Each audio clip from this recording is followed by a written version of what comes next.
जो राजा होते थे वो वनवास को जा सकते थे। इतना बड़ा त्याग का सिस्टम तभी आएगा जब राजा को ये पता होगा कि पूरा देश हमारा है।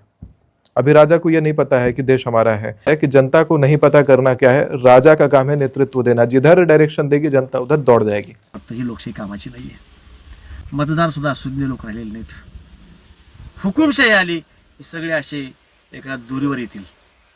तर राजेशाही मधलं शासन हे चांगलं असतं किंवा त्या ठिकाणच्या समाजाला न्याय मिळतो, लोकशाहीमध्ये ते होत नाही। त्याचं मुख्य कारण असं की आज आपण पाहतोय की विधानसभा असेल, लोकसभा असेल, आत्ता अलीकडल्या काळामध्ये पंचायत समिती, जिल्हा परिषदेच्या निवडणुका झाल्या, आमदारकीला खर्च केल्यासारखा खर्च ह्या पंचायत समितीच्या मेंबरने केला।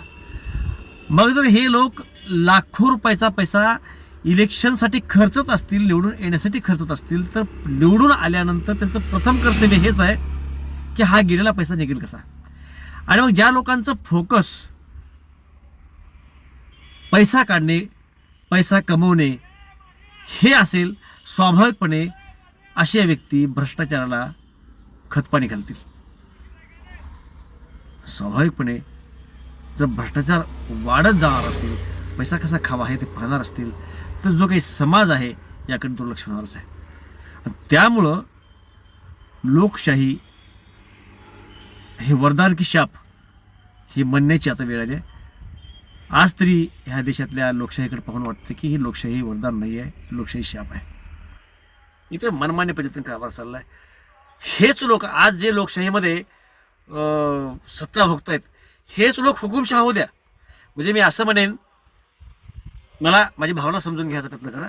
मला काय सांगायचं आहे की आज माननीय नरेंद्रजी मोदी हे पंतप्रधान आहेत, त्यांना जनतेने निवडून दिलं, म्हणजे या लोकशाहीच्या माध्यमातून जी काही प्रक्रिया आहे त्या प्रक्रियेतून ते पंतप्रधान झाले, म्हणजे ते लोकांनी निवडून दिलेले पंतप्रधान आहेत, त्यांचं हे शासन।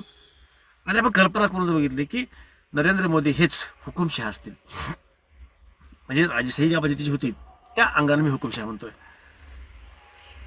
तर हा जो काही भ्रष्टाचार देशभर माजला आहे तो कमी होईल। त्याचं कारण असं आहे की लोकशाही असल्यामुळं मतदान पाहिजे, मतदान पाहिजे म्हणून लोकांची हांजी करायची। आलं लक्षात तुमच्या? जर मतदानच नसेल, ही प्रक्रियाच नसेल, तर हांजी हा करणे हा प्रकार नाहीसा होतो, लोकांचे मन सांभाळण्याचा प्रकार नाहीसा होतो आणि ऑटोमॅटिक जे योग्य असेल त्या पद्धतीनंही शासन चालतं। कारण त्यांना इलेक्शनची भीती असत नाही, सत्ता जाण्याची भीती नसते।